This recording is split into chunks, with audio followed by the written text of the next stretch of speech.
Bapak,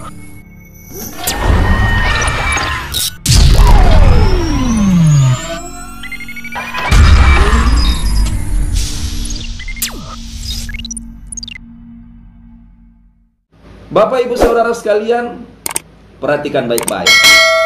Semua manusia yang hidup pasti dia akan mengalami namanya kematian. Kematian ini adalah satu misteri hidup yang tidak pernah dibayangkan oleh manusia.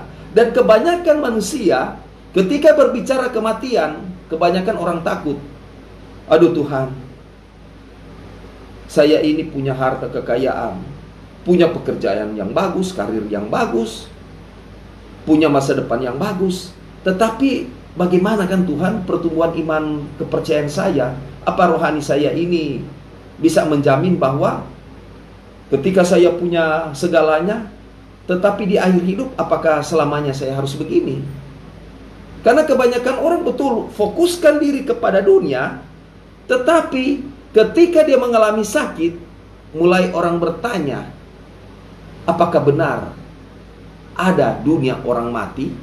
Ketika nanti saya menjadi bagian di dalam dunia orang mati itu, ketika saya mati, apakah saya ini tetap hidup ya enak seperti ini?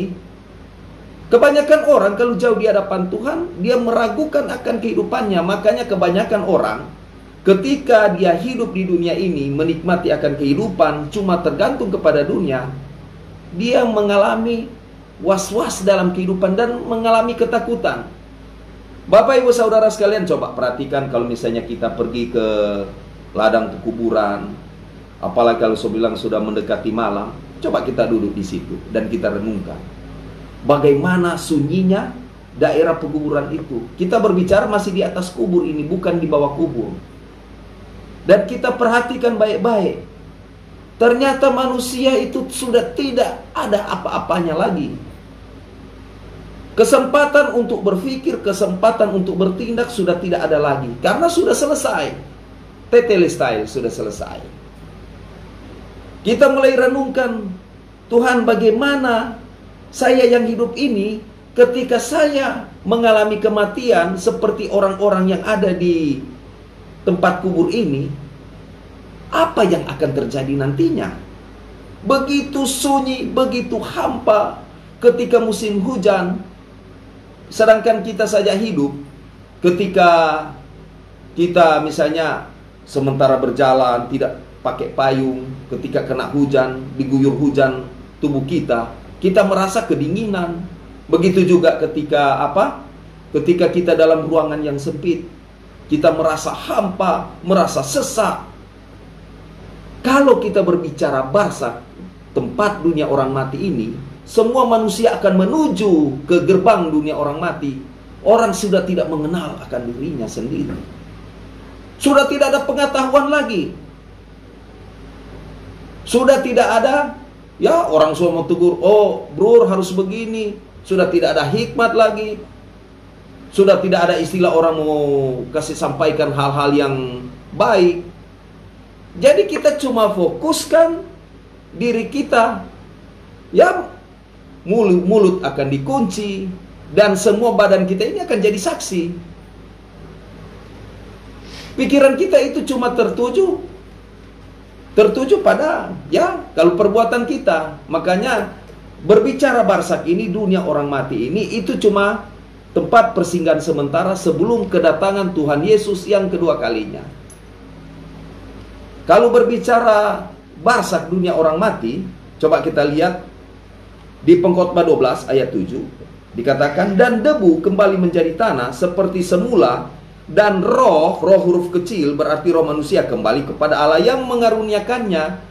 Ketika kita mengalami kematian, ya daging kita akan kembali ke, orang bilang dari abu kembali ke abu, dari tanah kembali ke tanah. Sekarang jadi pertanyaan, apa yang terjadi setelah kematian?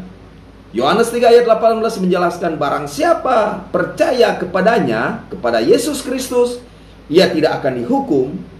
Barang siapa tidak percaya, ia telah berada di bawah hukuman, sebab ia tidak percaya dalam nama Anak Tunggal Allah. Artinya bagi orang yang percaya kepada Tuhan Yesus, ia tidak akan dihukum. Tetapi sebaliknya, orang yang tidak hidup di dalam Tuhan, orang yang tidak percaya kepada Tuhan akan dihukum, akan berhadapan di barsak. Makanya kalau berbicara barsak, di barsak alam kubur itu, dan alam dunia orang mati, nah, di situ kalau orang berbicara itu semua berbicara tentang Hades. Hades itu alam maut. Jadi itu neraka bagian pertama namanya Hades. Hades itu dalam bahasa Yunani, dalam bahasa Ibrani disebut Seul. Makanya ada istilah Tartarus. Itu cuma tempat sementara, disimpan sementara, ditampung sementara orang-orang yang ada di dunia orang mati itu, barsak itu. Sehingga perhatikan Yohanes 3 ayat 36 mengatakan, barang siapa percaya kepada anak, ia beroleh hidup yang kekal.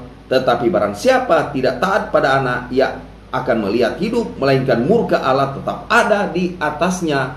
Jalan satu-satunya, ego eimi he hodos, kai he alateia kai he zoe, odes arketai proston patere, eime di emo.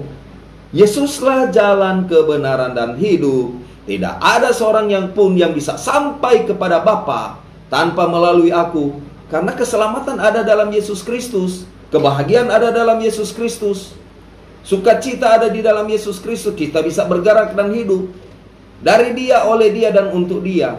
Semua kita ini hidup di dunia ini cuma sementara. Makanya waktu kesempatan yang Tuhan berikan dalam kehidupan kita harus kita gunakan sebaik-baiknya. Ketika kita mengendarai mobil, coba kita ambil waktu mengucap syukur Tuhan, terima kasih Tuhan.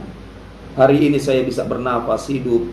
Hari ini saya bisa bersama-sama dengan keluarga. Hari ini Tuhan Yesus, saya bisa menikmati akan pekerjaan saya.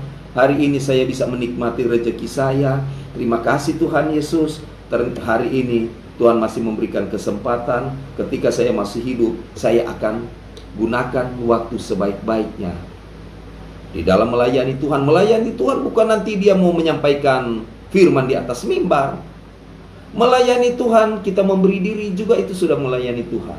Kita senyum kepada orang lain sudah melayani Tuhan. Ketika kita membantu sesama kita, walaupun kita tidak menyampaikan khotbah, membantu secara langsung itu sudah melayani Tuhan. Ketika kita memenangkan jiwa, itu melayani Tuhan.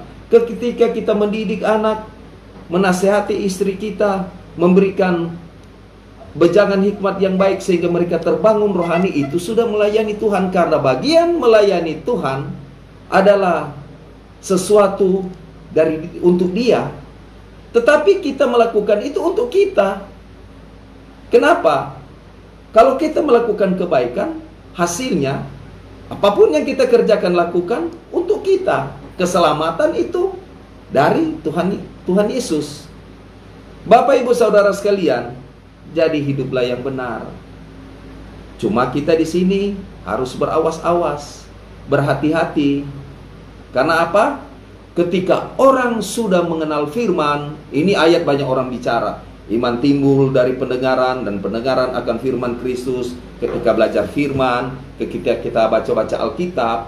Jadi ketika kita berimankan, lewat firman ini kita baca, renungkan setiap hari. Makanya dikatakan iman timbul dari pendengaran, dan pendengaran akan firman Kristus. Ketika kita baca, bukan cuma jago berbicara firman, bukan cuma istilah jago hafal ayat, tetapi melakukan kehendak Tuhan. Harus melakukan hal yang baik.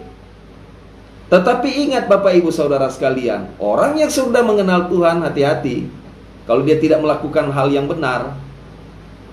Karena dia akan diminta pertanggungjawaban setiap perbuatan dia.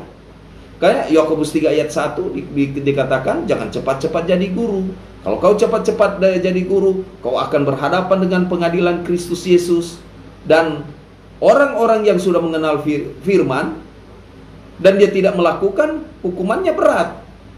Makanya dikatakan orang yang sudah mengenal Kristus Yesus, orang yang sudah mengetahui firman, dia menyampaikan firman tetapi dia tidak melakukan, Roh Kudus bisa menyerang balik.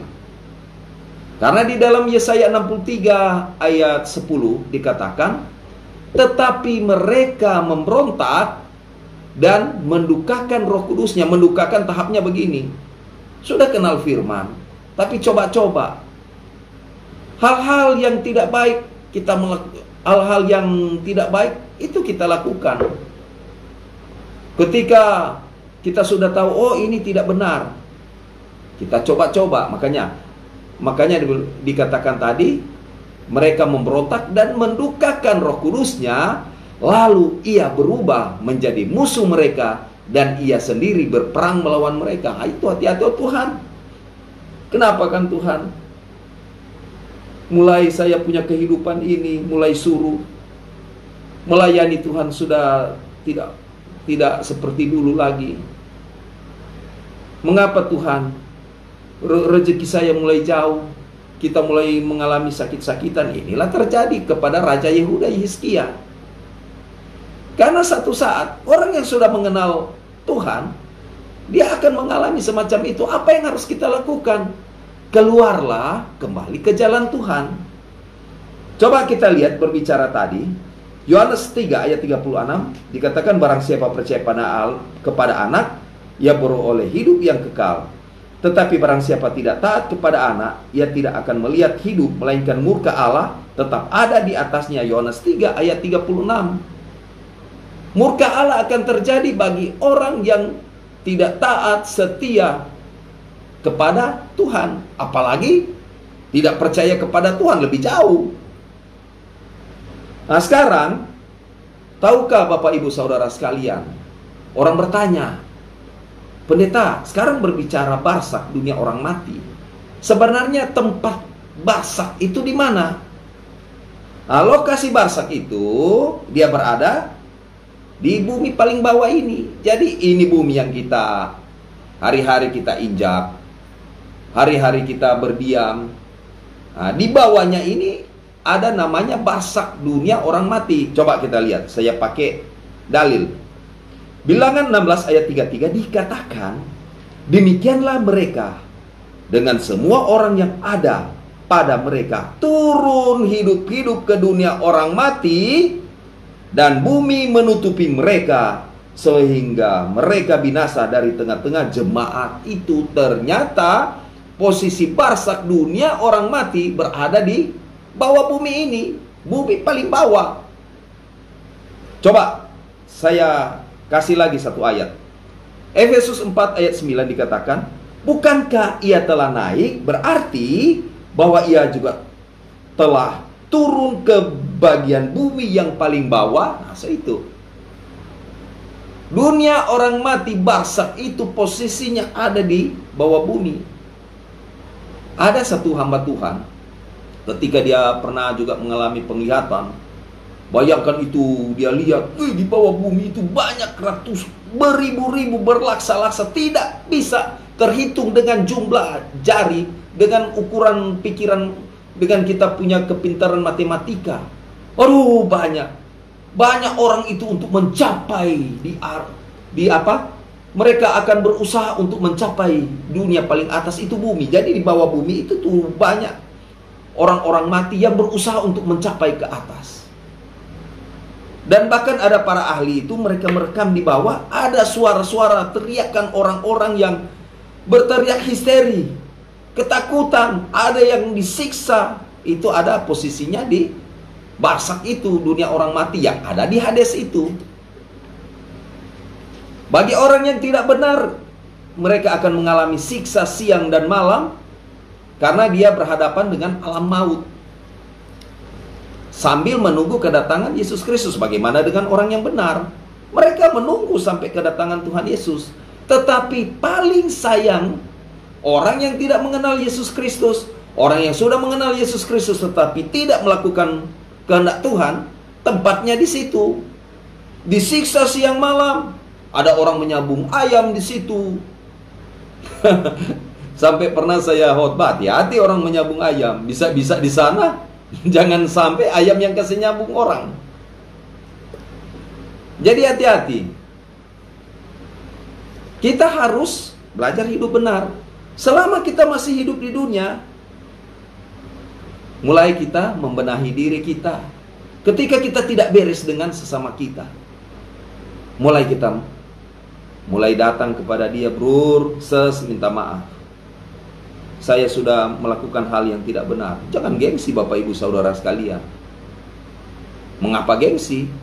Karena itu untuk kita, karena memang diperintahkan, disampaikan oleh firman Tuhan, kita harus berdamai dengan semua orang.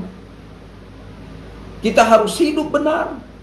Jadilah orang Kristen yang betul-betul taat sungguh-sungguh di dalam Tuhan.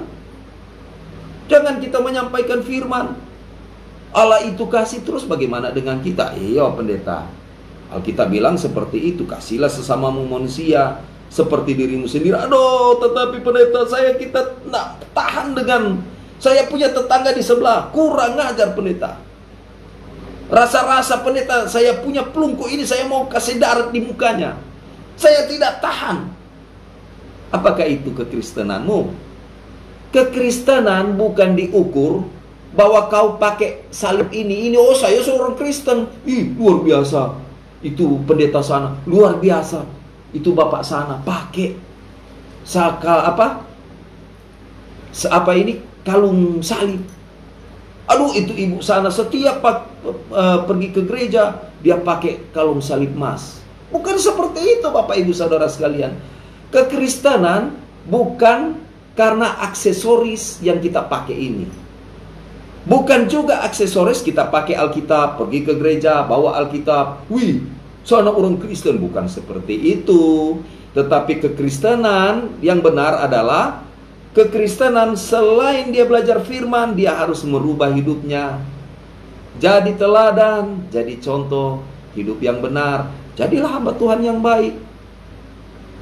Karena memang sekarang banyak orang bilang, aduh pendeta, kok pendeta begini? Kok pendeta seperti ini? Tetapi juga kita jangan melihat manusia. Karena kalau kita melihat manusia, kita sendiri, aduh, akhirnya jadi drop. Karena cuma kau andalkan manusia, bukan andalkan Tuhan. Coba kita lihat sekarang, kita lihat Ayub 21 ayat 13 dikatakan, mereka menghabiskan hari-hari mereka dalam kemujuran, dan dengan tenang mereka turun ke dalam dunia orang mati. Apa maksudnya? Maksud ayat di dalam Wahyu 21 ayat 13 ini berbicara, bagi orang yang ada di Barsak, mereka akan menghabiskan waktunya sambil menantikan kedatangan Tuhan Yesus yang kedua kalinya menunggu. 1 hari bagi Allah, 1000 tahun bagi manusia. Apalagi kalau orang tidak punya amalan, apalagi orang itu tidak punya kebaikan di dunia. 1 hari bagi Allah, 1000 tahun bagi manusia. Jangankan kita berbicara 1000 tahun, 1 tahun. Jangankan kita berbicara 1 tahun, 1 bulan. Jangankan kita berbicara 1 bulan, yang paling rendah 1 hari. Kalau di alam maut ini, orang yang tidak benar itu disiksa siang dan malam. Aduh Tuhan, siksa Tuhan, aduh panas. Neraka begitu membakar hidupku. Api belerang siang dan malam, disiksa oleh maut. Mau berteriak, mau melepaskan diri sudah tidak bisa. Itu baru 1 hari Bapak Ibu Saudara sekalian. Sedangkan banyak orang, contoh, orang kalau dia berjemur di panas, aduh panas, aduh saya punya lipstik sudah mulai meluntur. Aduh, kita punya, kalau suami istri, Pak coba lihat Pak ini, kita punya ini, makeup ini, aduh, sudah panas kan Pak. Apalagi sekarang terjadi perang dunia ketiga. Ini terjadi perang dunia sekarang. Rusia menyerang Israel, Israel menyerang Lebanon, Irak menyerang Israel, dan seterusnya dan seterusnya. Coba lihat keadaan dunia sekarang ini. Bahkan sekarang akibat ulah manusia, sehingga lapisan ozon mulai tipis. Makanya kebiasaan orang dulu kan, tuh bapak-bapak kita punya orang tua, opa-opa dulu, aduh, dulunya nggak seperti ini. Coba sekarang. Dulu kalau kita masih pagi-pagi kalau berjemur di luar, panas matahari, nggak sepanas seperti ini. Ini baru pagi. Mulai jam 8 lewat sedikit, aduh sudah mulai panas.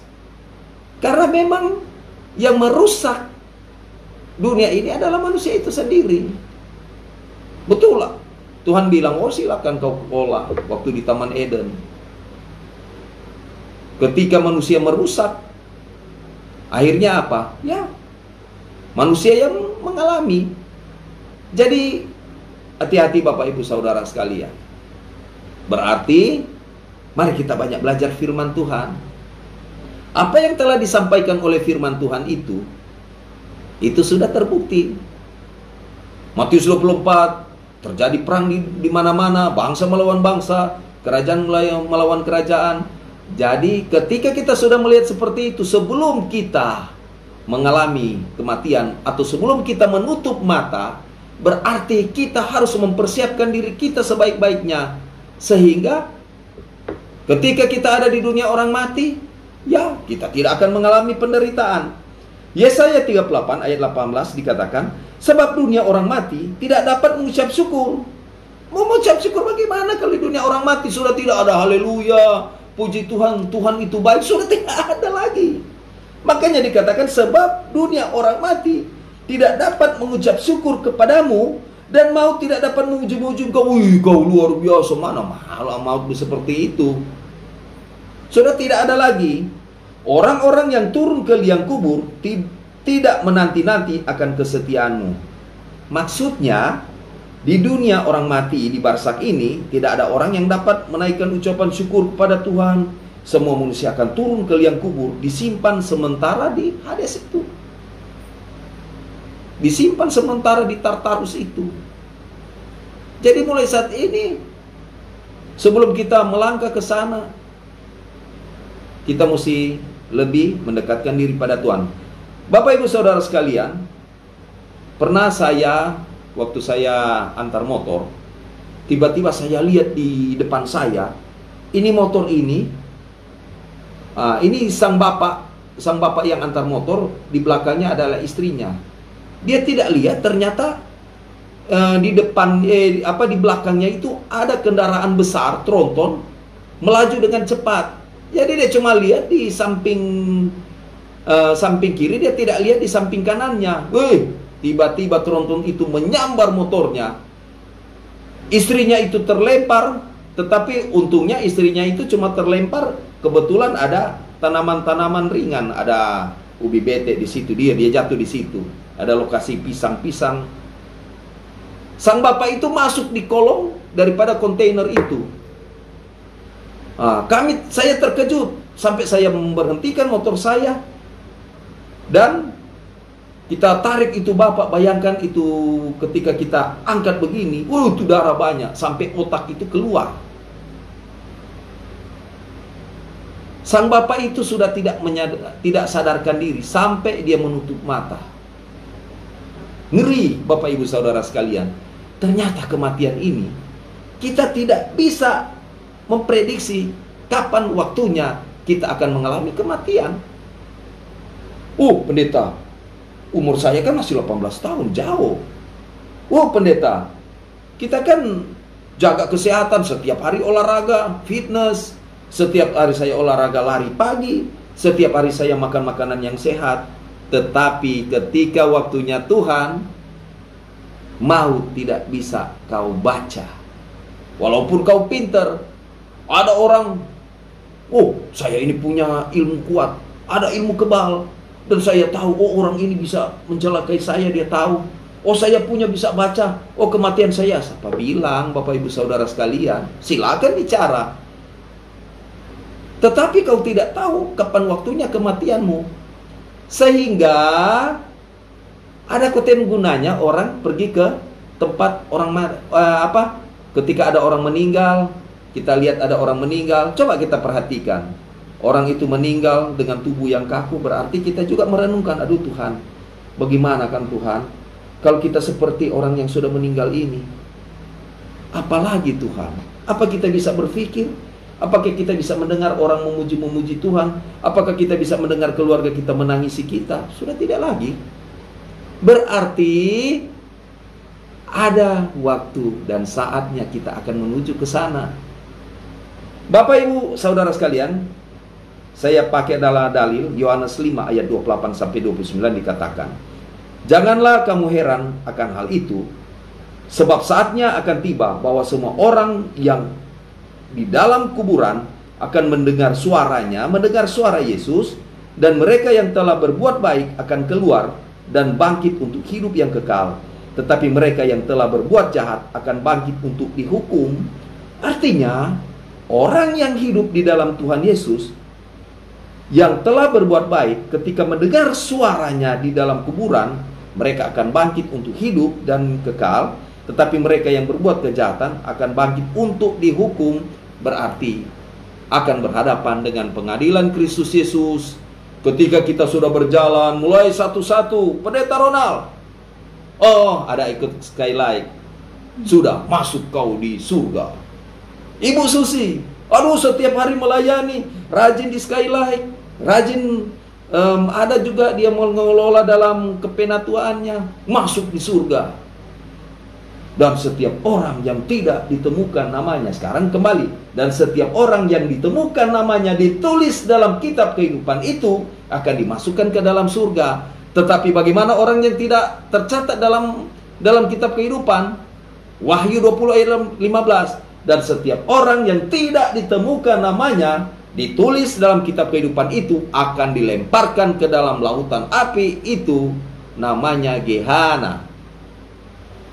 Gehenna ini luar biasa. Aduh Tuhan, belerang api, belerang. Jadi itu lautan lepas, tidak ada ujung, tidak ada pangkal. Dan di dalam Gehenna itu ada ulat belatung yang tidak akan mati, dan orang akan menderita. Aduh Tuhan, siksa Tuhan. Aduh, apa ulat belatung masuk keluar, masuk keluar.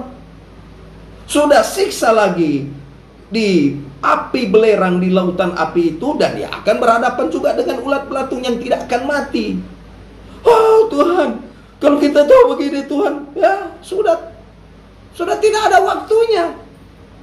Lebih baik biar, rupa betul-betul tuh Pendeta Ronald sana, rupa suci-suci. Orang Manado bilang rupa suci-suci Jo. Ya silakan. Kami hamba Tuhan hanya menyampaikan. Tetapi ketika kita sudah mengetahui baik buruknya, surga neraka tidak perlu kita mau tanya, oh ada di sana. Kita bisa menciptakan surga dan kita bisa menciptakan neraka. Mari kita sama-sama mendoakan satu sama lain. Apalagi saat ini juga di Radio Skylight, pemimpin kita Bapak Herman di sini. Kita doakan hamba-hamba Tuhan di sini yang melayani, ada Pak Feki, ada Ibu Susi, semua yang terlibat di sini, kita doakan. Mengapa ada Radio Skylight ini? Agar supaya bisa melayani dan memberkati. Radio Skylight ini terbentuk agar supaya orang yang tidak bisa mendengar firman, hari ini ketika dia sudah mendengar firman, ketika dia terketuk pintu hatinya dan dia bisa membuka hatinya, dia bisa menerima Yesus sebagai Tuhan dan Juru Selamat. Ada orang ketika dia punya beban hidup, Tuhan, berat sekali hidup saya ini, ketika mendengar suara ini yang disampaikan oleh hamba Tuhan, ketika firman ini mengena dalam hidupnya, mulai saat ini Tuhan Yesus, kita mau menyerahkan kita hidup hari ini Tuhan. Kita semua lepaskan semua kita beban hidup, dan kita yakin percaya ketika saya berseru nama Yesus, Yesus, Yesus, Yesus, disitulah saya akan diubah hidup. Dan mulai saat ini saya akan menjadi suami yang baik, saya akan menjadi istri yang baik, saya akan menjadi anak yang takut akan Tuhan. Dan apa yang akan terjadi, apapun yang kau kerjakan, lakukan, pasti akan diberkati oleh Tuhan, asal kau percaya dengan sungguh-sungguh. Bukan cuma percaya, bekerja, melakukan kehendak. Bangun hubungan dengan Tuhan, berdoa setiap hari. Bangun setiap hari. 1 Korintus 15 ayat 51 sampai 52 dikatakan, sesungguhnya aku menyatakan kepadamu suatu rahasia. Kita tidak akan mati semuanya, tetapi kita semuanya akan diubah dalam sekejap mata, pada waktu bunyi nafiri yang terakhir. Sebab nafiri akan berbunyi pada orang-orang mati, akan dibangkitkan dalam keadaan yang tidak dapat binasa, dan kita semua akan diubah. Diubah artinya, ya, kalau orang hidup benar akan diubah dengan tubuh kemuliaan. Karena ini kan kita bilang cuma sementara, ini daging. daging sebagai manusia. Kita akan diubah, kita akan memerintah bersama Yesus Kristus. Tiba-tiba sementara ada berbicara di radio Skylight, tiba-tiba saya dengan Ibu Susi, tiba-tiba Bapak Ibu Saudara sekalian yang ada di kendaraan, tiba-tiba ada sementara dengan HP siaran radio Skylight, tiba-tiba kita diangkat hidup-hidup. Terangkat. Kita buka mata, sudah di Yerusalem baru. Oh Yerusalem, kota mulia, hatiku rindu ke sana. Ada orang sementara tanam tomat, tiba-tiba, sudah hilang. Istri bilang, mana sampai saya punya suami? Sudah tidak ada. Nah itu semua akan diangkat ketika kita angkat hidup-hidup. Ketika kita memerintah bersama Kristus, kita ada di Yerusalem baru. Tiba-tiba kita di atas, lihat kemari, aduh di bawah mulai ada tanah goyang di bumi. Tiba-tiba ada di Bunaken, itu laut sudah naik ketinggian. Ada orang yang lari ketakutan. Dia lari ke Dia lari ke Tomon, tiba-tiba gunung Tomon itu pecah, bang. Tanah mulai bergerak. Ya, karena apa? Ada yang tertinggal, dia akan mengalami. Dan ada yang tertinggal di dunia, dia akan mengalami penyiksaan, masa antikris. Bersyukurlah kita hidup di dalam Tuhan. Siapa bilang tidak enak kalau orang hidup dalam Tuhan? Pendeta asal-asal. Nyatanya kita hidup dalam Tuhan, so setia-setia. Saya tidak dihargai orang, saya dibenci orang karena saya menyampaikan firman. Saya tidak dihargai karena orang bilang, terlalu suci, tidak dipakai di dalam pekerjaan kita. Saya sudah alami itu. Banyak seringkali tantangan di pekerjaan saya. Sana itu dulu mantan-mantan orang yang tidak benar, sok-sok suci. Disitulah ukuran iman kita harus kita tempatkan. Tak usah ragu, ada Tuhan Yesus. Ketika saya tidak dapat sesuatu di dalam dunia pekerjaan saya, tapi Tuhan Yesus baik kok. Halo Pak Ronald, di mana? Pendeta Ronald, boleh baku dapat? Oh iya Bu, saya tidak kenal tuh ibu. Saya datang dengan dengan istri saya. Sampai di sana, pendeta, kenapa ada pisang? Kenapa pendeta ada berkat? Saya tidak kenal itu ibu dengan bapak. Siapa dia? Jadi saya waktu itu memang kehabisan di rumah. Memang sama sekali Tuhan sudah kehabisan beras. Ini salah satu contoh. Saya memberikan contoh agar supaya ilustrasi ini menguatkan iman kita. Aduh, sudah tidak ada beras. Berdoa. Istri saya bilang, sudah tenang, berdoa, ada Tuhan Yesus siapkan. Yang penting ada tangan, ada kaki, berusaha. Bukan cuma berdoa tapi tidak melakukan. Tuhan mendengar doa saya. Bawa dapat ikan mujair banyak, hampir 1 tas itu. Dapat itu sayur-sayuran, dapat uang lagi. Istri dapat, ibu juga kasih ini, ibu hadiah buat ibu, dompet. Nah kemarin juga saya tiba-tiba ada jemaat. Halo pendeta Ronald, di mana? Nah ini ada namanya Ibu Ati, dia kasih. Nah, ini pendeta Napang. Ternyata berkat itu tanpa kau minta Tuhan siapkan. Tidak masuk akal. Tuhan sudah tidak ada uang, saya sudah tidak punya uang. Makanya melayani Tuhan jangan berpikir untuk ini. Jangan berpikir sesuatu. Lakukan saja. Karena kau hamba Tuhan, tunjukkan bahwa kau itu adalah hamba Kristus. Tunjukkan. Nah, kemudian mungkin sudah mau habis waktu nantinya. Coba kita lihat 1 Tesalonika 4 ayat 13-14 dikatakan. Selanjutnya kami tidak mau saudara-saudara bahwa kamu tidak mengetahui tentang mereka yang meninggal. Nah itu jadi orang yang sudah mati. Supaya kamu jangan berduka cita seperti orang yang lain yang tidak mempunyai pengharapan. Tuhan, bapak saya sudah meninggal. Tuhan, istri saya sudah meninggal. Tuhan, sudah menangis. Nah, itu maksudnya. Karena jikalau kita percaya bahwa Yesus telah mati dan telah bangkit, maka kita percaya juga bahwa mereka yang telah meninggal dalam Yesus akan dikumpulkan Allah bersama-sama dengan Dia. Hidup itu cuma sementara, termasuk kita juga, termasuk orang yang sudah meninggal, termasuk orang yang masih hidup. Berarti siap-siap. Hari ini kita menangisi orang lain, esok-esok juga kita ditangisi oleh keluarga kita. Jadi dimaksudkan di sini, kalau kau sudah hidup di dalam Tuhan, dia ketika dia sudah hidup di dunia sudah selesai. Aduh, bagaimana kan Tuhan? Kita mesti berusaha. Ketika selesai, finish hidup kita, berarti kita akan hidup bersama Yesus Kristus. Bapak Ibu Saudara sekalian, jadi di sini pesan saya, berbuat baik semasa kita masih hidup. Kembali lagi, banyak orang berbicara ini, selalu banyak orang istilah ayat emas. Ibrani 12 ayat 14, berusahalah hidup damai dengan semua orang, baku-baku sayang, baku-baku baik, jaga kerukunan antar umat beragama di Sulawesi Utara, hormati antara agama satu dengan yang lain, jadilah orang Kristen yang baik. Hormat, karena ada agama Islam, ada Hindu. Kalau kita memberikan teladan contoh, bisa-bisa, aduh luar biasa orang Kristen, aduh luar biasa orang Kristen, jadi penyejuk. Mereka ada apa-apa banyak membantu. Berusahalah hidup damai dengan semua orang, dan kejarlah kekudusan. Mulai saat ini bersihkan hati, pikiran kita, mulai hidup yang benar, sehingga Yesus ada di dalam kita. Galatia 2 ayat 20. Namun aku hidup, tetapi bukan aku sendiri yang hidup, melainkan Kristus yang hidup dalam aku. Saya tutup di Yohanes 3 ayat 30. Biarlah dia semakin besar, kita semakin kecil. Biarlah Tuhan Yesus semakin bertambah-tambah, kita semakin berkurang-kurang. Nama Tuhan Yesus dipuji, dimuliakan dan disembah.